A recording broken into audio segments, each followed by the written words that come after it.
जुवांवा परमणे जेजू क्रिस्ताचें शुभ वर्तमान आवेसवोर एक वोळ 1 ते 18 अरंभाक सोगले रोचने आदीं सोबत आसलो आनी सोबत देवाचो वें आसलो आनी सोबत देव आसलो.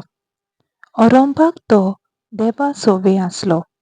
ताचे वरवीं सगळ्यो वस्तू रचल्यात आनी रचलोल्या वस्तू मदीं ताचे विणे रचून आयिल्लें कांयच ना.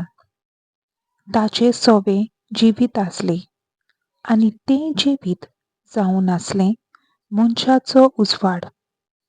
उजवाड काळोखान पडजळटा आनी काळोखान उजवाडाक जिखूंक जालें ना. देवान धाडलोलो एक मनीस दिश्टी पडलो. ताचें नांव जुवांव. ताचे वरवीं सगल्यांनी बावाट दवरचे खातीर उजवाडा विशीं कवायकी दिवंक म्हूण तो कवाय कसो आयलो. तो आपुणूच उजवाड न्हय आसलो, पूण उजवाडा विशीं कवायकी दिवंक तो आयलोलो. खरो उजवाड म्हणल्यार सोबत. संवसारांत येतोल्या समेस्त मनशांक तोच उजवाड दिता. तो संवसारांत आसलो आनी संवसार ताणेंच रचलोलो. तरी संवसारान ताका वळखून घेवंक ना. आपलेच पोदवेन तो आयलो आनी जीं ताचीं आसलीं तांणी ताका मानून घेतलो ना. पूण ताका मानून घेतोल्यांक ताचेर बावाट ठेवतोल्यांक देवाचीं भुरगीं जावचें ताणें देणें केलें. हांकां रोगतान न्हय, मनशा सोयंबाचे वंडोवणेन न्हय, मनशाचे कुशेनूय न्हय, पूण देवान जल्म दिला.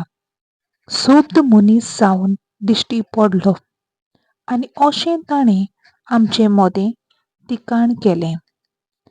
ताची मोहिमा आमी देखल्या. ही बापायच्या एकल्याच पुताची खाशा मोहिमा. माये मोगान आनी विस्वाशीपणान पडलोलो तो दिश्टी पडलो. ताचे विशीं गवाय दिवन जुवांवान आदरून म्हणलें, तो म्हजे उपरांत येता खरें, तरी म्हजे आदीं आसलो देखून तो म्हजे वन व्हड. अशें हांवें तुमकां जाची खबर सांगल्या तो होच.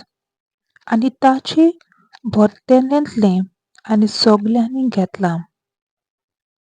देण्या फाटल्यान देणें, कित्याक समर्थ देवान मोइजेसा वरवीं दिल्ली. माये मोग आनी विस्वाशीपण जेजू क्रिस्ता वरवीं आयल्यांत. देवाक कोणें कदींच पळोवंक ना, पूण जो बापाच्या गोपांत आसा त्या एकल्याच पुतान ताची वळख दिल्या.